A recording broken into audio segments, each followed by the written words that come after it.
A few hours later, the campaign high command, their wives, and the First Lady, Pat Nixon, were at their Hollywood fundraising party.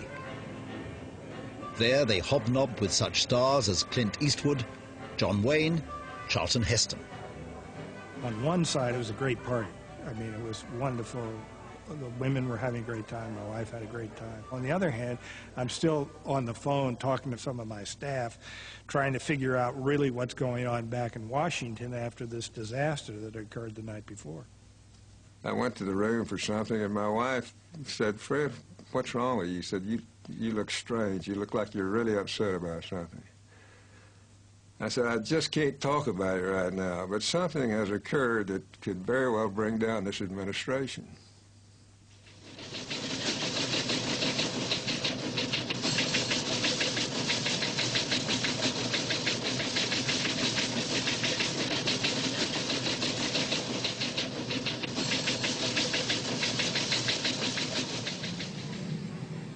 If Nixon sensed the threat to his re-election, he showed no sign of it the next morning. All right. He was still relaxing in Florida. I came over, I saw the Sunday morning papers and saw an item in the Miami Herald. Nixon has always maintained that his first reaction was anger.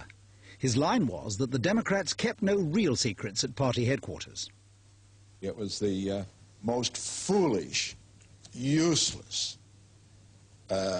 political caper of all time, because what reason would anybody want to go, if you're going to do any bugging, you're going to bug the Democratic National Headquarters?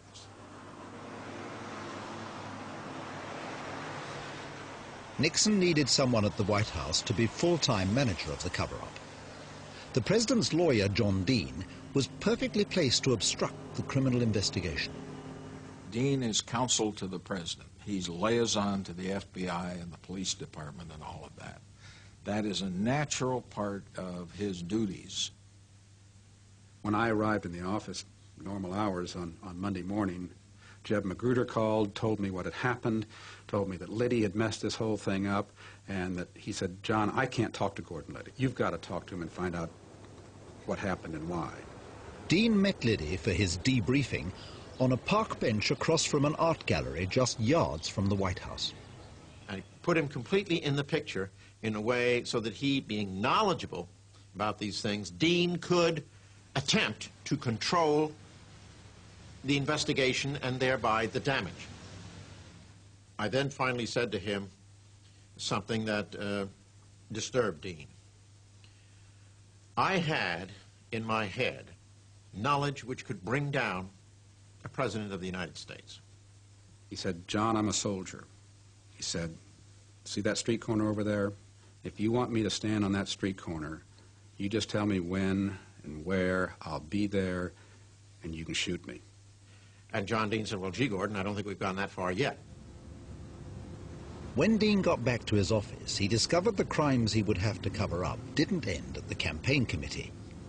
The guilt extended far into the White House. Within the White House, I was the president's line to the re-election committee, and Gordon Strachan was my line, and Strachan had the responsibility assigned by me to stay abreast of all that was going on. Gordon Strachan asked for an urgent meeting with John Dean. He said, "John, my files are clean." He said, "I talked to Haldeman over the weekend, and I've gone through everything, and there's nothing there that's going to embarrass us." I know that Gordon Strachan has testified that I told him to make sure the files were clean. It was in the context of clearing files over at the re-election committee. Haldeman had ordered the shredding of all the political espionage memos sent to him by the campaign committee. These were evidence of criminal complicity in Watergate at the highest level. This was the most troublesome report I had had in my initial review of what was going on, because I said, if Strachan knows, Haldeman knows. If Haldeman knows, the president knows. So I looked around and I said, this place is in a world of hurt. On day 3 of Watergate, the White House was already up to its neck in the obstruction of justice. There would be no going back. And the President's campaign committee still held the original evidence of the crime, the transcript of conversations bugged at the Watergate, codenamed Gemstone. I said to Mitchell, what should I do with the Gemstone files? And he said, I think you ought to have a fire in your fireplace tonight. Well, of course, it was late in June, a rather unusual time to have a fire, but that's what he wanted to do, and that's actually what I did. Heavens, yes, the stars are telephone. Oh, ladies and gentlemen. Not all John Mitchell's problems were so easy to deal with. His flamboyant wife, Martha, a darling of the campaign platform, had a habit of making indiscreet phone calls. All right, Isabel, here's the scoop. I've never talked to her yet, but what I haven't gotten a good news story, so I automatically, she was in California, and the Democratic headquarters alleged bugging incident had broken out, and that was my immediate question. Well, what do you think about that? And she said, I've given John an ultimatum. This really set her off.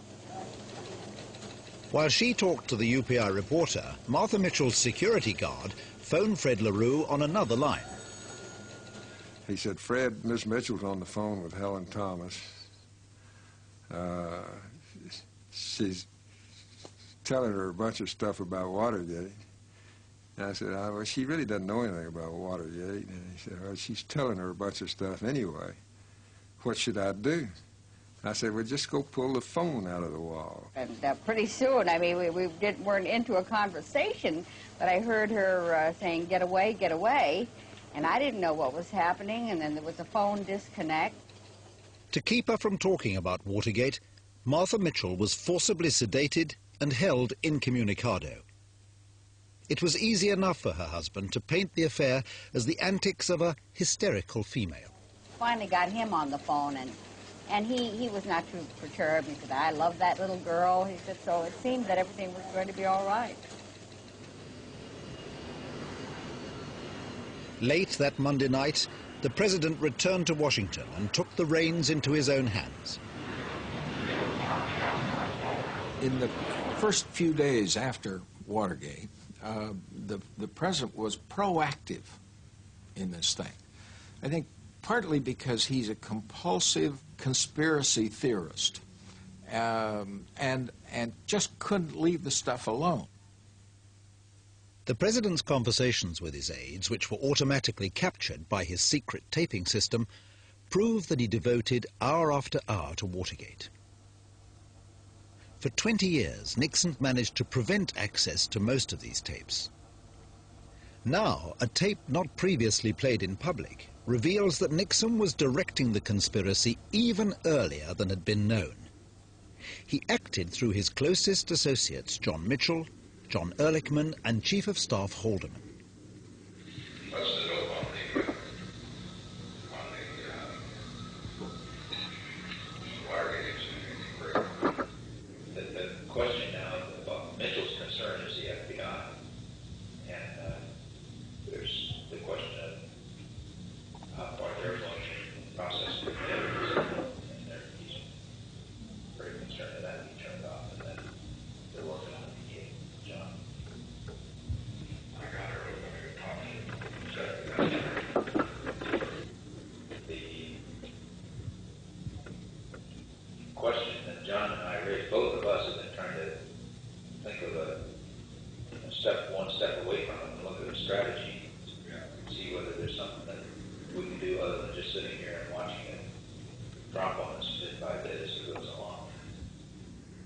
The President had an idea. Howard Hunt, before Watergate and his job at the White House, had been in the CIA.